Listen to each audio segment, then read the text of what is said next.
बिस्मिल्लाहिर्रहमानिर्रहीम। सर्दी में शोरबे वाला आलू अंडे का सालन किस तरह से बनाएंगे, इसमें कौन कौन सी चीजें इस्तेमाल होगी, किस तरीके से बनेगा, मुकम्मल गाइड करने वाला हूँ। तो वीडियो को बिल्कुल स्किप ना करें, मुकम्मल वीडियो वॉच कीजिएगा। चैनल पर जो न्यू है वो चैनल को सब्सक्राइब करें और अगर वीडियो अच्छी लगे तो वीडियो को लाइक और शेयर जरूर किया करें। आप वीडियो फुल वॉच करते हैं लेकिन लाइक भूल जाते हैं आप लोग, तो वीडियो को पूरी देखे किन किन चीज़ों का इसमें इस्तेमाल होगा, किस तरीके से बनेगा, मुकम्मल गाइड करने वाला हूँ। तो चलिए स्टार्ट करते हैं। बिस्मिल्लाहिर्रहमानिर्रहीम। सबसे पहले एक पैन ले लेंगे, उसमें ऑयल या घी ऐड कर लेंगे 100 ग्राम। इसमें ऑयल का इस्तेमाल ज़्यादा नहीं करना। ऑयल ऐड करने के बाद इसमें चॉप किए हुए प्याज ऐड कर लेंगे। मैंने एक मीडियम साइज का प्याज लिया था।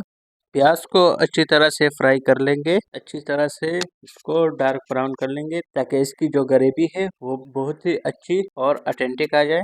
हमारे पास प्याज अच्छे से ब्राउन हो गए हैं। अब इसमें लहसुन अदरक का पेस्ट ऐड कर लेंगे 1 टेबल स्पून। इसको भी अच्छी तरह से फ्राई कर लेंगे। अब इसमें स्पाइसेस ऐड करेंगे 1 टेबल स्पून सालन masala, 1 tablespoon chilli flakes, 1 teaspoon red chilli powder, 1 tablespoon salt या हस्बे जायका। स्पाइसेस को अच्छी तरह से मिक्स कर लेंगे ताकि इसका जो कच्चापन है वो ख़त्म हो जाए। दोस्तों यकीन करें, आप एक बार इसको सर्दी में बनाएं और खाएं तो आपको इसका मज़ा आ जाएगा और आप बार बार इसको बनाएंगे क्योंकि ये बहुत ही आला और उम्दा रेसिपी है। स्पाइसेस अच्छी तरह से फ्राई हो चुके हैं। अब इसमें टोमेटो पेस्ट ऐड कर लेंगे। मैंने तकरीबन 3 मीडियम साइज के टमाटर लिए थे, उसका पेस्ट बनाया था। पेस्ट ऐड करके इसको मज़ीद फ्राई करेंगे ताकि जो पेस्ट है ये अच्छी तरह से पक जाए और इसका जो एक्स्ट्रा पानी है वो ख़त्म हो जाए। तो जी ये हमारा पेस्ट बिल्कुल रेडी है। अब इसमें आलू ऐड कर लेंगे। मैंने 3 मीडियम साइज के आलू लिए थे, को अच्छी तरह से क्यूब्स में काट लिया था। अब आलू को अच्छी तरह से फ्राई करेंगे ताकि आलू अच्छी तरह से गल जाए। तकरीबन 2 से 3 मिनट आलू को फ्राई करके इसमें पानी ऐड कर लेंगे 1 कप। ये तकरीबन 5 मिनट हो गए हैं। अब इसको चेक करते हैं। तो ये जो आलू है ये 70 to 80% गल गए हैं। इसको मज़ीद छोड़ेंगे ताकि ये अच्छी तरह से नरम हो जाए। इसमें थोड़ा सा पानी ऐड करके मज़ीद रख देंगे ताकि ये अच्छी तरह से गल जाए आलू, क्योंकि जब तक आलू अच्छे से नहीं गलेंगे तो इसका वो टेस्ट नहीं आएगा, वो जायका नहीं आएगा।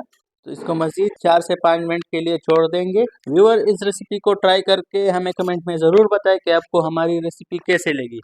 और अगर वीडियो पसंद आए तो वीडियो को लाइक करना ना भूलिए, ये आपकी तरफ से प्यार मोहब्बत होता है हमारे लिए। तो जी ये अच्छी तरह से गल गए हैं। अब इसमें जो एक्स्ट्रा पानी है इसको ख़त्म करने के लिए इसको थोड़ा सा तकरीबन 3 से 4 मिनट के लिए हाई फ्लेम पर कुक करेंगे ताकि जो मसाला है इसका जायका भी आ जाए और जो एक्स्ट्रा पानी है वो भी खुश्क हो जाए। तो ये तकरीबन 4 से 5 मिनट हो गए हैं। अब इसमें बॉयल्ड अंडे ऐड कर लेंगे। अंडे ऐड करके इसको थोड़ा सा भून लेंगे मसाले के साथ ताकि जो मसाले का जायका है वो अंडों में आ जाए। तो इसको 2 मिनट के लिए कवर कर देंगे ताकि अच्छे से दम पकड़ ले।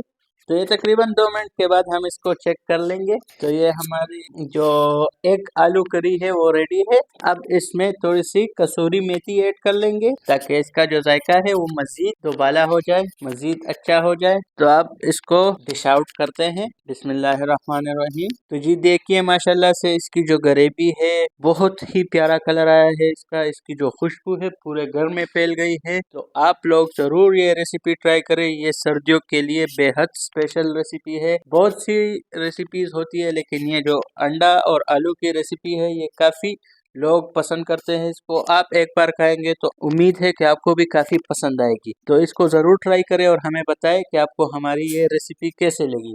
मज़ीद रेसिपीज़ देखने के लिए हमारे चैनल शामू फूड सीक्रेट पर विजिट करें। आपको इंडियन, पाकिस्तानी और कमर्शियल रेसिपीज़ मिल जाएगी। और अगर चैनल पर नए हैं तो चैनल को सब्सक्राइब करें। तो जी ये डिश आउट कर लिया है हमने। धनिया ऐड करना चाहते हैं तो आप फ्रेश धनिया भी ऐड कर सकते हैं, लेकिन अभी मेरे पास धनिया अवेलेबल नहीं था इसलिए मैंने ऐड नहीं किया। तो मिलते हैं किसी नए वीडियो में किसी नए रेसिपी के साथ। तब तक के लिए हमें इजाज़त दीजिए। अपना ख्याल रखिए। अल्लाह हाफिज़।